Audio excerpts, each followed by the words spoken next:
audio jungle.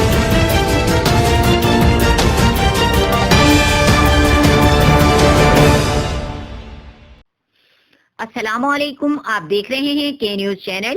خبر شامل کرتے ہیں رینالہ خورد سے۔ تحصیل بار رینالہ خورد کے انتخابات میں کامیاب ہونے والے امیدوار میاں نعیم بشیر کمیانہ صدر اور فہد زمان بھٹی جنرل سیکرٹری منتخب ہوئے۔ الیکٹرانک میڈیا ایسوسی ایشن کے وفد کی جانب سے میاں نعیم بشیر کمیانہ صدر کو الیکشن جیتنے پر مبارکباد دی گئی۔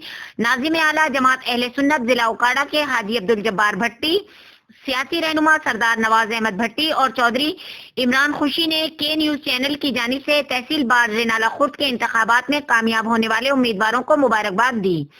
میاں نعیم بشیر کمیانہ نے 185 ووٹ لے کر صدر کے امیدوار نامزد ہوئے اور فہد زمان بھٹی نے 195 ووٹ لے کر جنرل سیکرٹری تحصیل بار رینالہ خورد منتخب ہوئے۔ سیاسی سماجی حلقوں کی جانب سے تاحال مبارکبادوں کا سلسلہ جاری ہے۔